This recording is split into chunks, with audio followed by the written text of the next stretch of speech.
దేవుని పరిశుద్ధ నామానికి మహిమ కలుగునుగాక. నేటి వాక్య ధ్యానం కొరకు పరిశుద్ధ గ్రంథము నుండి మత్తయి సువార్త 2వ అధ్యాయం 1-2 వచనాలని మనం చదువుకుందాం. రాజైన హేరోదు దినములయందు యోదయ దేశపు బెత్లెహేములో యేసు పుట్టిన పిమ్మట ఇదిగో తూర్పు దేశపు జ్ఞానులు యెరూషలేమునకు వచ్చి, యూదుల రాజుగా పుట్టినవాడు ఎక్కడ ఉన్నాడు?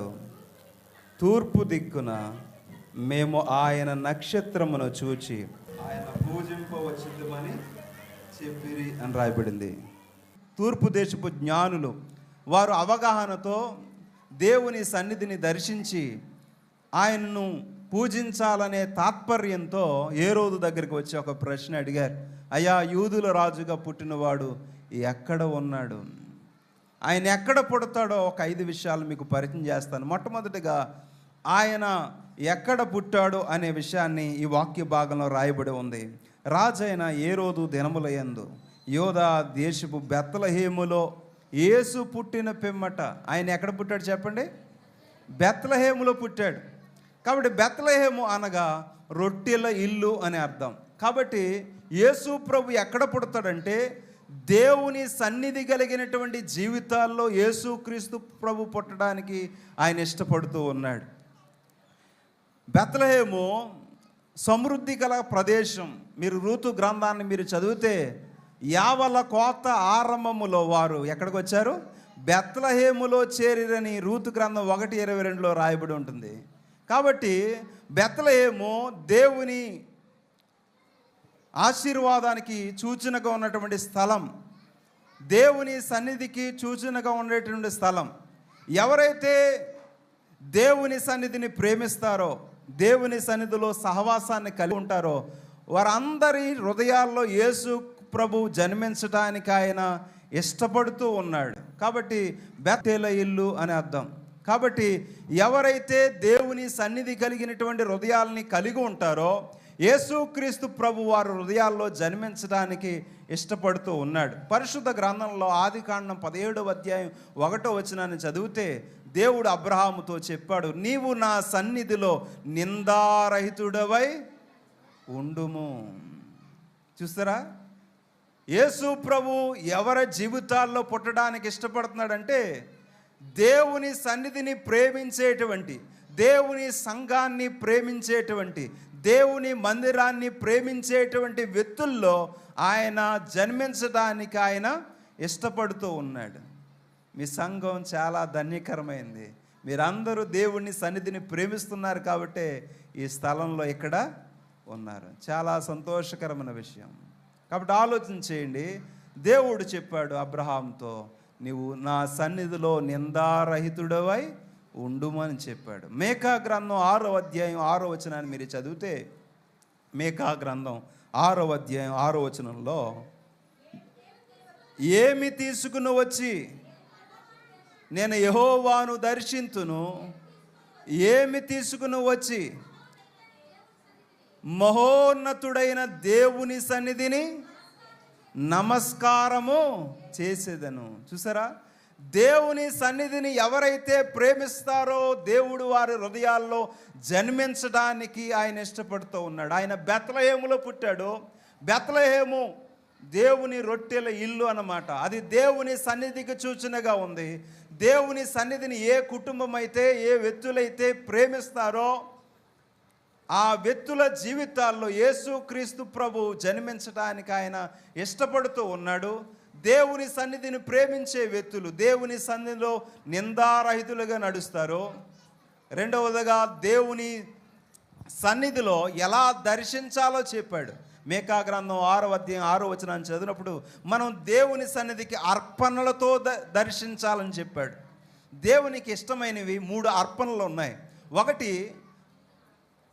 దేవునికి అర్పించవలసినటువంటి అర్పణలు 3 ఉన్నాయి. ఒకటి, మనము దేవునికి మన సమయాన్ని అర్పణగా ఇవ్వాలి.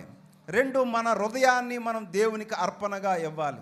3, మన యొక్క అర్పణను దేవునికి అర్పణగా ఇవ్వాలి. ఎన్ని ఇవ్వాలి చెప్పండి? హృదయాన్ని ఇవ్వాలి, సమయాన్ని ఇవ్వాలి, అర్పణ ఇవ్వాలి. మానవుడు ఏం చేస్తున్నాడంటే సమయం ఇచ్చి మందిరానికి వచ్చి అర్పణ ఇచ్చి వెళ్ళిపోతున్నాడు. కానీ ఎన్ని సంవత్సరాలైనా దేవునికి హృదయంలో చోటు ఇవ్వడం లేదు. కాబట్టి ఆలోచన చేయండి. సమయాన్ని ఇచ్చేవాడు, హృదయాన్ని ఇచ్చేవాడు సమయాన్ని ఇస్తాడు, సమయాన్ని ఇచ్చేవాడు అర్పణ కూడా ఇస్తాడు. కాబట్టి దేవునికి కావలసింది ఏమిటంటే మన జీవితాల్లో ఆయన ఉదయించడానికి, ఆయన జన్మించడానికి ఆయన ఇష్టపడుతూ ఉన్నాడు. కాబట్టి బెత్లెహేము దేవుని సన్నిధికి సూచనగా కనపడుతూ ఉంది. కాబట్టి దేవుని సన్నిధిని, దేవుని మందిరాన్ని ప్రేమించే వ్యక్తుల జీవితాల్లో ఆయన ఉదయించడానికి, జన్మించడానికి ఆయన ఇష్టపడుతూ ఉన్నాడు. ఆమోసు గ్రంథం 4వ అధ్యాయం 12వ వచనాన్ని మీరు చదివితే, ఆమోసు గ్రంథం 4వ అధ్యాయం 12వ వచనం, దేవుడు ఇశ్రాయేలు ప్రజలతో చెప్పాడు, కాబట్టి ఇశ్రాయేలులారా మీ ఎడల నేను ఎలాగు చేదును గనుక ఇశ్రాయేలులారా మీ దేవుని సన్నిధిని కనబడుటకై సిద్ధపడుడి. దేవుని సన్నిధికి ఎలా రావాలని చెప్పాడంటే సిద్ధపడి రావాలి. కొంతమంది ఆదివారం వచ్చినప్పుడు బైబిల్ని ఎదుక్కుంటూ ఉంటారు. అంటారు, ఏమో ఈ బైబిల్ ఎక్కడెట్టావు అని అడుగుతూ ఉంటారు. ఆదివారం, సోమవారం నుంచి శనివారం వరకు బైబిల్ చదవలేదు. ఆ బైబిల్ అంతా బూజట్టేసి ఉంది, దుమ్మట్టేసి ఉంది. ఆదివారం ఎదుక్కుంటూ ఉంటాడు, పెద్ద పెద్ద కేకలేసేస్తూ ఉంటాడు. అంటే దేవుని సన్నిధిని కనబడడానికి ఆ వ్యక్తి ఏం చేయలేదు, సిద్ధపడలేదు. కాబట్టి యేసు ప్రభు ఎవరి జీవితాల్లో ఆయన ఉదయించడానికి, జన్మించడానికి ఇష్టపడుతున్నాడంటే ఎవరైతే దేవుని సంఘాన్ని, దేవుని మందిరాన్ని, దేవుని యొక్క సన్నిధిని ప్రేమిస్తారో వారి హృదయాల్లో ఆయన ఉదయించడానికి ఆయన ఇష్టపడుతూ ఉన్నాడు. కాబట్టి దేవుని సన్నిధిలో నిందారహితంగా నడమని చెప్పాడు. దేవుని సన్నిధిలో ఎలా దర్శించాలో దేవుడు నమూనాని ఇచ్చాడో, దేవుని సన్నిధిలో మనం ఎలా సిద్ధపడి రావాలో కూడా ప్రభు చెప్పాడనమాట. కాబట్టి ఎవరైతే ఈ నమూనా కలిగిన జీవితాల్ని కలిగి ఉంటారో తప్పనిసరిగా దేవుడు వారి హృదయాల్లో ఉదయించడానికి, వారి జీవితాల్ని ప్రయోజనకరంగా, ఫలభరితంగా, ఆశీర్వాదకరంగా, దీవెనకరంగా చేయడానికి యేసు క్రీస్తు ప్రభు ఇష్టపడుతూ ఉన్నాడు. దేవుని సన్నిధికి ఎలా రావాలి చెప్పండి? సిద్ధపడి రావాలి, నిందారహితంగా రావాలి, అర్పణతో రావాలి. ఎలా దర్శించాలో మనకు తెలియాలట. కాబట్టి కుటుంబముతో కూడా రావాలి. మీరు 128వ కీర్తన చదివితే అక్కడ యజమానుని ప్రస్తావన, యజమానురాలి ప్రస్తావన, పిల్లల ప్రస్తావన తెచ్చాడు. ముగ్గురు ప్రస్తావన తెస్తూ వారు ఒలీవ మొక్కల వలె వారు ఆశీర్వదించబడతారనేటువంటి ఆశీర్వాదాన్ని దేవుడు దేవుని సన్నిధిలో ఉండేటువంటి కుటుంబాలకు అనుగ్రహించాడు. కాబట్టి ఎవరైతే దేవుని సన్నిధిని ప్రేమిస్తారో, దేవుని సన్నిధికి వస్తారో, దేవుడు వారిని వారి జీవితాల్లో ఉదయించడానికి ఆయన ఇష్టపడతాడు. నేను ఒక ఉపమానం చెప్తాను. అంటే ఈ కూడికలు జరిగినప్పుడు మాత్రమే ప్రజలు కనపడుతూ ఉంటారు. ఒకసారి ఒక సంఘంలో కూడికలు జరుగుతూ ఉంటే భార్య చెప్పిందంట, పని నుంచి భర్త అప్పుడే వచ్చాడు. భార్య చెప్పింది, అయ్యా వంట చేసేసాను, శుభ్రంగా భోజనం చేసి పడుకో అని చెప్పేసి ప్రార్థనకు వచ్చిందనమాట. ప్రార్థనకు వచ్చిన తర్వాత ఆ ఇంట్లో ఇద్దరు దొంగలు పడ్డారు. ఆ యొక్క భర్త దగ్గరికి వెళ్ళారు. రే బీరువా తాళాలు వేయరా అని అడిగారు. బాబు నా దగ్గర లేవు, మా ఆవిడ అటుకెళ్ళిపోయింది, ఆవిడ ప్రార్థనకి వెళ్ళిపోయింది అని చెప్పాడు. శుభ్రంగా కుమ్మేసి వాళ్ళు వెళ్ళిపోయారు అనమాట. ఇక్కడ ప్రార్థన అయిన తర్వాత ఇంటికి వెళ్ళింది.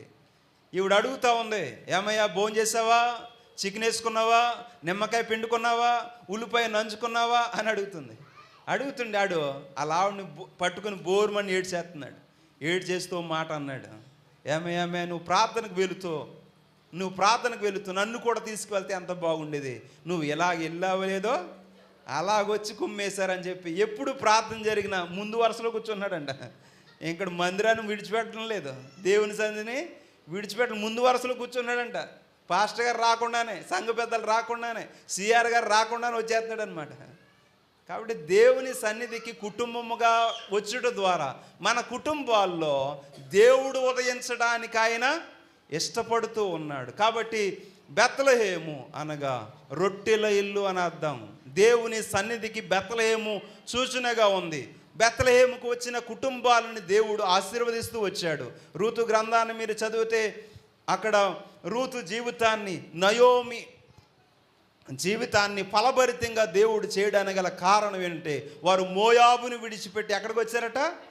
బెత్లెహేముకు వచ్చారు. కాబట్టి దేవుని సన్నిధికి ఎప్పుడైతే లోకాన్ని విడిచి వారు వెంబడించారో వారి జీవితాలు ఆశీర్వదించబడ్డాయి. దేవుడు వారికి పోషకుడుగా, ఆశీర్వాదకర్తగా వారి జీవితాల్లో ఉన్నాడు. కాబట్టి యేసు ప్రభు ఎక్కడ పడతాడు చెప్పండి? దేవుని సన్నిధి కలిగినటువంటి వ్యక్తుల్లో ఆయన ఉదయించడానికి ఆయన ఇష్టపడుతూ ఉన్నాడు. ఏ కుటుంబం అయితే, ఏ వ్యక్తి అయితే దేవుని సంఘాన్ని, దేవుని మందిరాన్ని, దేవుని సన్నిధిని ప్రేమిస్తాడో వారి హృదయాల్లో యేసుక్రీస్తు ప్రభు జన్మించడానికి ఆయన ఇష్టపడుతూ ఉన్నాడు. రెండవదిగా చూడండి, పరిశుద్ధ గ్రంథము నుండి రెండవదిగా మీకా గ్రంథం 5వ అధ్యాయం 2వ వచనాన్ని మనం చదువుకుందాం. మీకా గ్రంథం 5వ అధ్యాయం 2వ.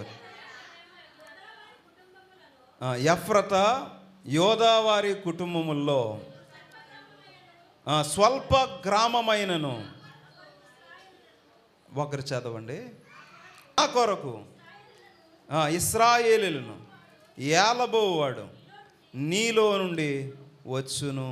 కాబట్టి రెండవది ఇక్కడ మరొక ప్రాంతాన్ని దేవుడు జ్ఞాపకానికి తీసుకొచ్చాడు.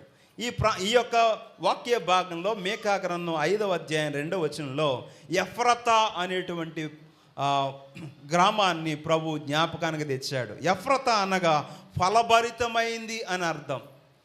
కాబట్టి యేసు ప్రభు ఎవరి జీవితాల్లో ఉదయించడానికి ఆయన ఇష్టపడుతూ ఉన్నాడంటే, ఫలభరితమైన జీవితాలు కలిగినటువంటి, లేకపోతే తగ్గింపు కలిగిన జీవితాల్లో ఆయన ఉదయించడానికి ఇష్టపడుతూ ఉన్నాడు. ఎవరైతే ఫలిస్తారో దేవుని కొరకు, ఎవరైతే తగ్గింపు కలిగి జీవిస్తారో, ఎన్నిక లేని జీవితాల్ని ఆయన ఎన్నుకొని ఉన్నత శిఖరాల్ని ఎక్కించడానికి, మన కుటుంబాల్ని ఆశీర్వదించడానికి ఆయన ఇష్టపడుతూ ఉన్నాడు. ఎఫ్రతా అనగా ఫలభరితమైనటువంటి ప్రదేశం. ఫలహీనులమైన మన జీవితాల్ని దేవుడు ఫలభరితంగా మార్చడానికి ఆయన పరముందుండే పరమ భాగ్యాలను విడిచిపెట్టి మానవ రూపిగా, శరీరధారిగా ఆయన యేసుక్రీస్తు ప్రభువుగా మన మధ్యలో ఉదయించాడు. యోహాను సువార్త 1వ అధ్యాయం 14వ వచనాన్ని మీరు చదివినప్పుడు అక్కడ రాయబడింది, ఆ వాక్యము శరీరధారి అయి మన మధ్య నివసించెను. The word became a flesh అని చెప్పాడు. ఆ వాక్యము శరీరధారి అయి మన మధ్య నివసించెను.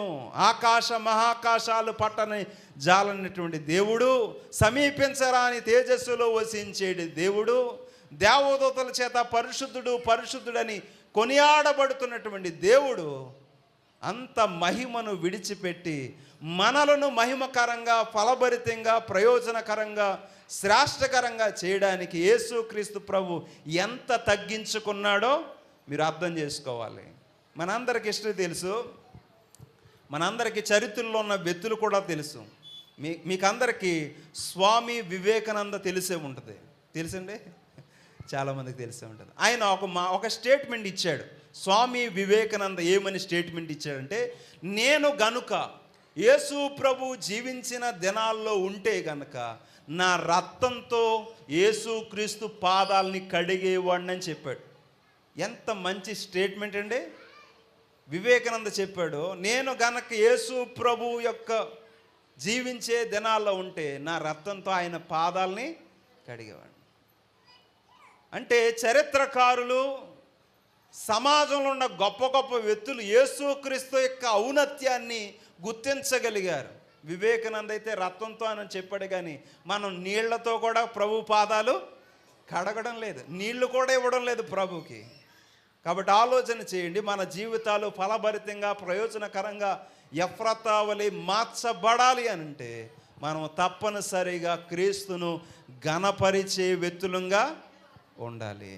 కాబట్టి చాలామంది గొప్ప వ్యక్తులు యేసుక్రీస్తు ప్రభుని గురించి చాలా శ్రేష్టమైన విషయాలు తెలియజేశారు. యూదుల చరిత్రకారుడైనటువంటి జోసిఫస్ అనేటువంటి ఒక వ్యక్తి యేసుక్రీస్తు ప్రభు జీవితాన్ని జ్ఞాపకం చేస్తూ ఆయన బేతనియ గ్రామానికి వెళ్ళి మరియా మార్తల కుటుంబాల్ని ఫలభరితంగా చేశాడు అనే సందేశాన్ని తన చరిత్ర గ్రంథాల్లో రాశాడు.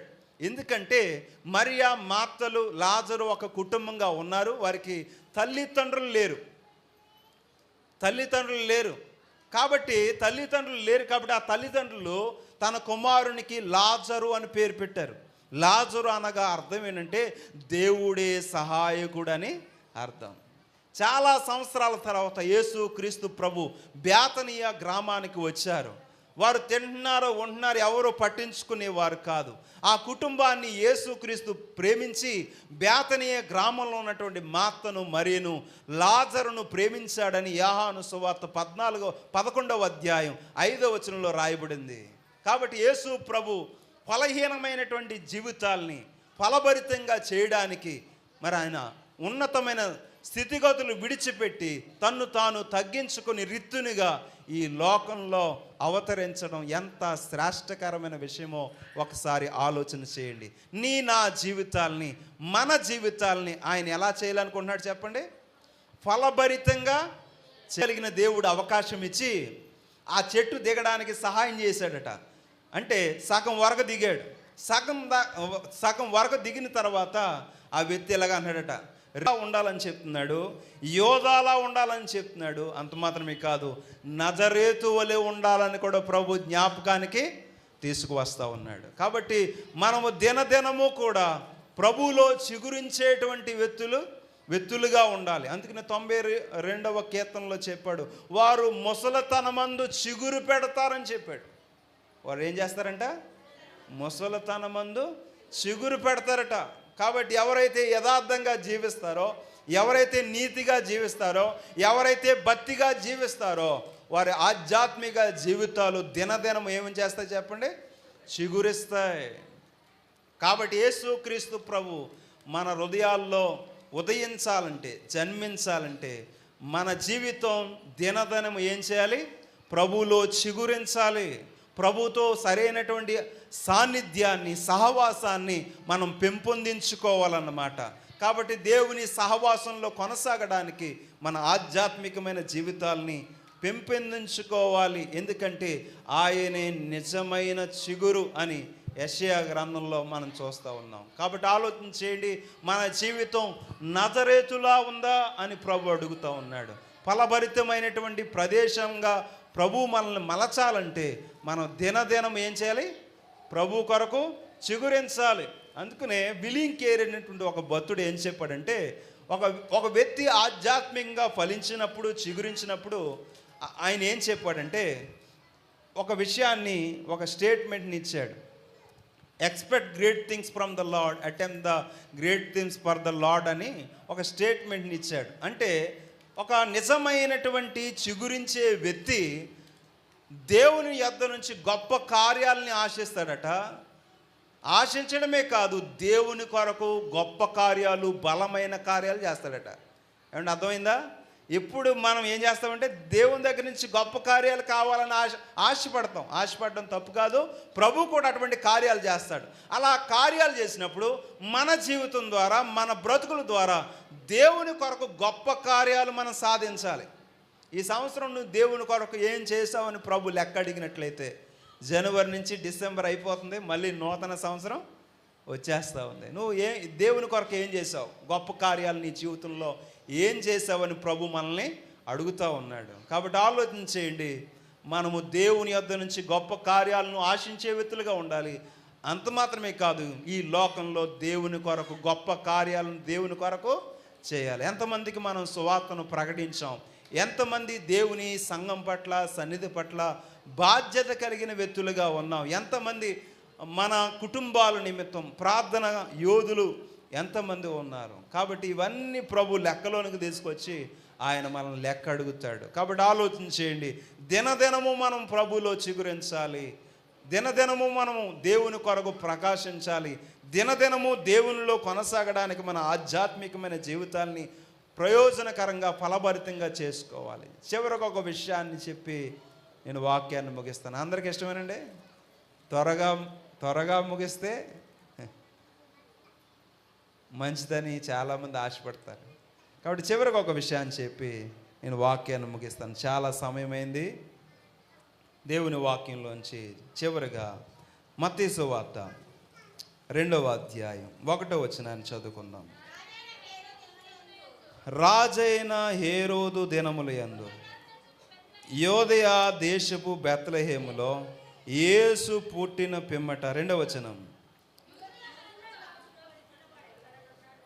యూదుల రాజుగా పుట్టినవాడు ఎక్కడ ఉన్నాడు? తూర్పు దిక్కున ఆయన నక్షత్రమును చూచి ఆయనను పూజింప వచ్చితమని చెప్పిరి. కాబట్టి చివరిగా ఆయన ఎవరి హృదయాల్లో పుడతాడు ఇక్కడ చెప్పాడు. రాజైన హేరోదు దినముల యందు యోదయ దేశపు బెత్లెహేములో వారు ఎక్కడికి వచ్చారని రాయబడిందంటే యెరూషలేముకు వచ్చారని రాయబడింది. ఎక్కడికి వచ్చారట వాళ్ళు? యెరూషలేమునకు వచ్చి అని రాయబడింది. యెరూషలేము ప్రభుని ఆరాధించే స్థలం. పూర్వకాలంలో పాత నిబంధన గ్రంథంలో ఎవరైనా సరే ప్రభుని ఆరాధించాలంటే ఎక్కడికి రావాలి? యెరూషలేముకి రావాలి. కాబట్టి యెరూషలేము ఆరాధన స్థలం.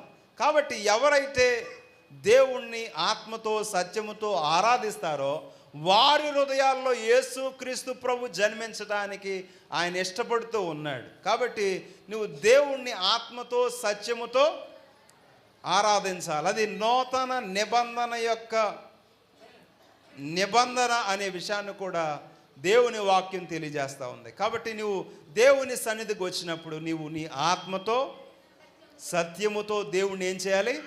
ఆరాధించాలి. ఎందుకంటే ఆయన ఆరాధనకు యోగ్యుడు. కాబట్టి ఆయనను స్తుతించే విషయంలో, ఆయన ఆరాధించే విషయంలో మనము కూడా ముందుండే వ్యక్తులంగా ఉండాలి. జ్ఞానులు వచ్చారు, ఆయనను ఆరాధించారు, ఆయనను పూజించారు, విలువైన వస్తువుల్ని ఆయనకి ఇచ్చారని పరిశుద్ధ గ్రంథం లోకాసు సువార్త 2వ అధ్యాయం 10-11 వచనాల్లో మనం చూస్తూ ఉన్నాం. జ్ఞానులు వచ్చారు, వారు 3 గిఫ్ట్లు తెచ్చారు. ఏం తెచ్చారు? 1 బంగారం తెచ్చారు, 2 సాంబ్రాన్ని తెచ్చారు, 3 బోళము తెచ్చారు. సాంబ్రాన్ని రాజరికానికి గుర్తు. అంటే యేసుక్రీస్తు ప్రభు రాజులకు రాజు అని వారు గుర్తించారు. 2 సాంబ్రాన్ని అది ఆరాధనకు గుర్తు. కాబట్టి ఆయన ఆరాధనకు యోగ్యుడని వారు తెలుసుకుని ఆయనకు సాంబ్రానితో ఆయన్ను పూజించారు. బోళము ఇది వైద్యానికి ఉపయోగించే ఔషధం అన్నమాట. ఆయన పరమ వైద్యుడు అనే సత్యాన్ని జ్ఞానులు గ్రహించగలిగారు. కాబట్టి జ్ఞానులు అన్వేషణలో యేసుక్రీస్తు ప్రభువుని, ఆయన యొక్క దైవత్వాన్ని, ఆయన యొక్క గొప్పతనాన్ని, ఆయన ఔన్నత్యాన్ని ప్రపంచానికి చాటి చెప్పారు. కాబట్టి చరిత్ర చదివినప్పుడు చరిత్రకారులు, రాజకీయవేత్తలు, ప్రాముఖ్యత కలిగిన వ్యక్తులు యేసుక్రీస్తు యొక్క ఔన్నత్యాన్ని, గొప్పతనాన్ని ప్రపంచానికి చాటి చెప్పారు. అయితే నీవు నేను కూడా ప్రభువుని ఆరాధించే వ్యక్తులంగా, ప్రభుని పూజించే వ్యక్తులంగా మనం కూడా ఏం చేయాలి? యేసుక్రీస్తు ఔన్నత్యాన్ని ప్రపంచానికి తెలియజేయాలి. కాబట్టి స్థానిక సంఘం ద్వారా సువార్త విస్తరించాలి, సేవ విస్తరించాలి. అలా విస్తరించాలంటే మందిరంలో ఉండే మనమందరము కూడా జన్మించే వ్యక్తులంగా ఉండాలి. యేసుక్రీస్తు ప్రభు మన హృదయాల్లో జన్మించాలంటే ఈ 5 స్థలాలు కలిగిన వ్యక్తులుగా ఉండాలి. బెత్లెహేము వలె ఉండాలి, ఎఫ్రతా వలె ఉండాలి, యోదా వలె ఉండాలి, నజరేతు వలె ఉండాలి, యెరూషలేము వలె ఉండాలి. అటువంటి జీవితాల్లో యేసు ప్రభు ఉదయించడానికి ఆయన ఇష్టపడుతూ ఉన్నాడు. ఇంకెవరైనా యేసుక్రీస్తు ప్రభు నమ్ముకోకపోతే ఇదే శ్రేష్టమైన అవకాశాన్ని ప్రభు నీకు ఇస్తూ ఉన్నాడు. కాబట్టి దేవుడిచ్చే రక్షణను తృణీకరించకుండా ప్రభు యొక్క రక్షణ మార్గంలోనికి రావాలనే విషయాన్ని దేవుని వాక్యం తెలియజేస్తూ ఉంది. దేవుని వాక్యంలో రాయబడింది, స్తుతియాగము అర్పించువాడు నన్ను మహింపరుచుతున్నాడు, నేను సిద్ధపరిచిన రక్షణ మార్గంలోనికి ఆ వ్యక్తి వస్తూ ఉన్నాడు. దేవుడిచ్చే రక్షణ మార్గంలోనికి సంఘం రావాలి. ఎందుకంటే ఆయన రక్షకుడిగా వచ్చాడు. ఆయన వచ్చి ఇప్పుడు వెళ్ళి మన అందరి కొరకు స్థలాల్ని సిద్ధం చేస్తూ ఉన్నాడు. రక్షకుడిగా వచ్చి ఆయన స్థలాలను సిద్ధం చేసి మరలా వస్తాడు. మరలా వచ్చి తానుండు స్థలంలో మనము కూడా ఉండేలాగా ఆయన మనల్ని తీసుకుని వెళతాడు. అలా తీసుకువెళ్ళాలంటే నువ్వు ఈ భూలోకంలో ఉండగానే ఆ రక్షకుడైన యేసుక్రీస్తు ప్రభుని తెలుసుకోవాలి. చివరికి ఒక విషయాన్ని, ఒక ఉపమానాన్ని చెప్పి నేను వాక్యాన్ని ముగించడానికి ఇష్టపడుతూ ఉన్నాను. ఒక పండితుడు ఒక నది దాటవలసి వచ్చింది. పడవ ఎక్కాడు. పడవ నడుస్తూ ఉంది. ఆ పడవ నడిపే వ్యక్తిని కొన్ని ప్రశ్నలు అడిగాడు. ఏమయ్యా, నీకు రసాయన శాస్త్రం తెలుసా? బాబా, అది ఎలా ఉంటుందో నాకు తెలియదు. నీకు గణిత శాస్త్రం తెలుసా? బాబు, నాకు అది ఎలాగుంటుందో తెలియదు అని చెప్పాడు. నేను చదువుకోలేదయ్యా, నాకు ఏ శాస్త్రాలు తెలియదు అని చెప్పాడు. ఇంతలో పడవ ఒక సుడిగుండంలో చుట్టుకుంది. గిరగిరా తిరుగుతూ ఉంది. అప్పుడు ఆ పడవ నడిపే వ్యక్తి సకల శాస్త్రాలు ఎరిగినటువంటి ఈ పండితుడితో అన్నాడు, ఏమండి, సకల శాస్త్రాలు తెలిసిన పంతులు గారు, మీకు ఈత శాస్త్రం తెలుసా అని అడిగాడు. ఏమడిగాడు? ఈత వచ్చా మీకు? అన్ని శాస్త్రాలు వచ్చాయి కానీ ఈత శాస్త్రం తెలియదు అనమాట. ఈత రాదు కాబట్టి ఈత వచ్చినట్టు కొట్టుకుంటూ ఒడ్డుకొచ్చేసాడు. అన్ని శాస్త్రాలు తెలిసినటువంటి వ్యక్తి ఈత రాక అక్కడే మునిగిపోయాడు. చాలామంది ప్రజలు ఎలాగ ఉన్నారు? ప్రజలు అన్నీ సమకూర్చుకుంటూ ఉన్నారు. జ్ఞానాన్ని సమకూర్చుకుంటున్నారు, ఆస్తుల్ని సమకూర్చుకుంటున్నారు, అన్నిటిని సమకూర్చుకుంటున్నారు. సమకూర్చుకోవడం తప్పు కాదు, కానీ అన్నిటితో పాటు దేవుణ్ణి సంపాదించుకోండి. అన్నీ సంపాదించుకోండి. అన్నిటితో పాటు యేసుక్రీస్తు ప్రభువును కూడా సంపాదించుకుని రాత్రి వెళ్ళాలి. కాబట్టి రేపేం జరుగుతుందో మనకే తెలీదు. కాబట్టి ఈ జన్మదిన ఈ సెలబ్రేషన్లో, ఈ క్రిస్మస్ ఆనందంలో రక్షించబడిన విశ్వాసులంగా, క్రీస్తును ఆరాధించే వ్యక్తులంగా, స్తుతించే వ్యక్తులంగా, పూజించే వ్యక్తులంగా, గణపరిచే వ్యక్తులంగా మనం సిద్ధపడాలని దేవుడు ఆయన ఈ లోకానికి వచ్చి మరియ గర్భంలో జన్మించాడు. మరియ గర్భం ద్వారా ఆయన జన్మించాడు. అయితే మన హృదయాల్లో కూడా జన్మించడానికి ఆయన ఇష్టపడుతున్నాడు. అలా జన్మించాలంటే మనము అవకాశం ఇవ్వాలి. ఎందుకంటే ప్రకటన గ్రంథంలో చెప్పాడు, ఆయన హృదయం అనే తలుపుని వద్ద తట్టుచున్నాడు. ఎవడైనా తలుపు తెస్తే ఆయన లోనకు వస్తాడు. తను ఇచ్చే రక్షణ నిత్య జీవానికి వారసులుగా చేస్తారు. కాబట్టి దేవుడు నీకు అనేక అవకాశాలు ఇచ్చాడేమో, ఇది చివరి అవకాశమేమో. కాబట్టి ఈ అవకాశాన్ని ఉపయోగించుకొని యేసుక్రీస్తు ప్రభుని నమ్ముకోండి, నిత్య జీవానికి వారసులు కండి. అటువంటి కృపా ధన్యత దేవుడు మన అందరికీ అనుగ్రహించునుగాక. ఆమేన్.